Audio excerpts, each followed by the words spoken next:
On est entré dans une nouvelle ère. L'intelligence artificielle, elle ne se contente plus d'analyser ou de reconnaître des choses, non. Maintenant, elle imagine. Elle crée de la musique, des images, du texte qui n'existaient pas avant. Aujourd'hui, on va plonger au cœur de ces systèmes pour comprendre comment ces machines sont devenues des créatrices. Pour bien comprendre de quoi on parle, on va commencer par un petit jeu, un petit défi, juste pour voir à quel point ces IA sont devenues bluffantes pour imiter notre réalité. Alors, regardez bien ces 3 visages. Prenez une seconde. À votre avis, lequel appartient à une personne qui existe vraiment?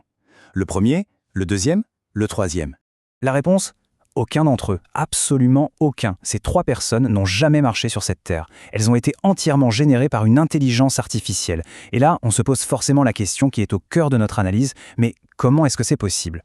En fait, pour comprendre, il ne faut pas regarder le résultat final, mais plutôt la méthode.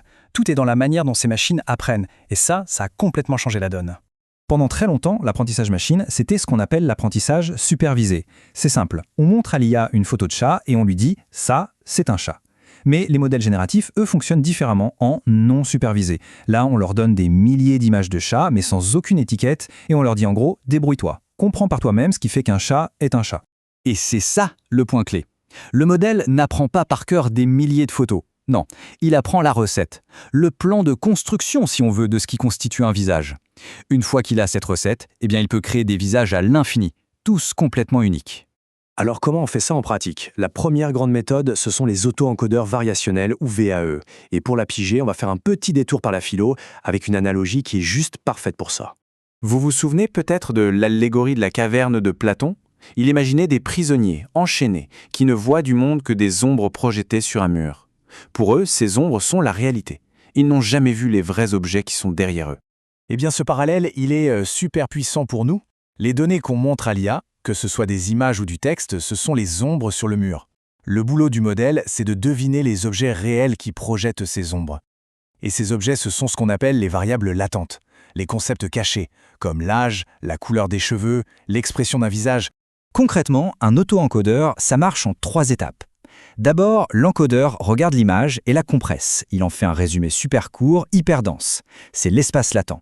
Ensuite, le décodeur prend ce petit résumé et essaie de refaire l'image originale. Le but du jeu, évidemment, c'est que la copie soit la plus parfaite possible. Le problème, c'est qu'un auto-encodeur de base, c'est un peu comme un super photocopieur. Il sait juste reproduire ce qu'il voit. Les VAE, les auto-encodeurs variationnels, ajoutent une petite touche de génie, une dose de hasard. Au lieu de transformer une image en un point précis, ils la transforment en une zone de possibilités. Ce qui leur permet non seulement de reconstruire, mais aussi de créer du neuf, en piochant au hasard dans cette zone. Pour l'entraîner, le VE doit donc jongler avec 2 objectifs. C'est un vrai jeu d'équilibriste. D'un côté, on le pénalise s'il reconstruit mal l'image, ça c'est la perte de reconstruction, mais de l'autre, on le pénalise aussi si son plan interne, son espace latent, est tout en désordre, c'est la perte de régularisation. Il doit trouver le compromis parfait. Mais alors, pourquoi on s'embête à ce que ce plan soit bien organisé? C'est crucial pour 2 raisons. La continuité, ça veut dire que 2 points proches sur ce plan doivent donner 2 visages qui se ressemblent. Et la complétude, ça veut dire qu'il ne doit y avoir aucun trou sur le plan.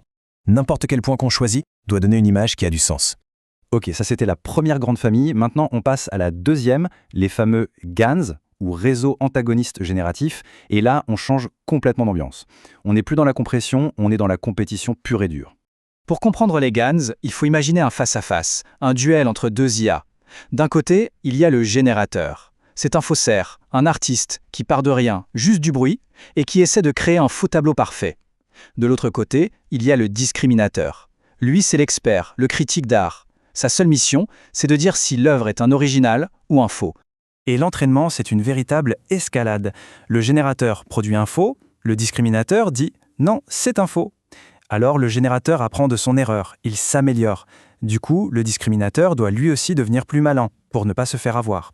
Et ça continue des millions de fois, jusqu'au moment où le faussaire devient si bon que même l'expert est incapable de faire la différence.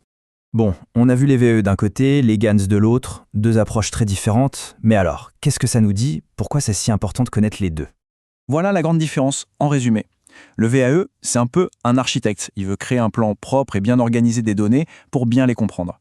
Le GAN, lui, c'est un artiste qui veut juste bluffer tout le monde. Son seul but, c'est que le résultat final soit impossible à distinguer du vrai. La manière d'y arriver est moins importante que le réalisme du résultat. Ok, c'est bien beau tout ça, mais concrètement, à quoi ça sert? Les VAE, avec leurs plans bien rangés, sont parfaits pour détecter des anomalies, par exemple une situation de conduite bizarre pour une voiture autonome. Les guns, eux, sont les rois de la création pure. Ils excellent pour générer des œuvres d'art ou pour faire du transfert de style, comme transformer un cheval en zèbre dans une vidéo. Et il faut bien comprendre une chose. Ces deux idées, les VAE et les GAN, ce sont vraiment les fondations. Ce sont les piliers sur lesquels sont construits les outils incroyables qu'on utilise aujourd'hui, comme les modèles de diffusion qui génèrent des images à partir de texte ou les grands modèles de langage. Ce qui nous laisse avec une dernière réflexion. La modélisation générative, au fond, ce n'est pas juste de l'imitation, c'est décoder l'ADN de notre réalité pour pouvoir ensuite en écrire de nouvelles pages. La question, ce n'est plus de savoir si l'IA peut créer, mais plutôt qu'est-ce qu'elle va bien pouvoir construire maintenant.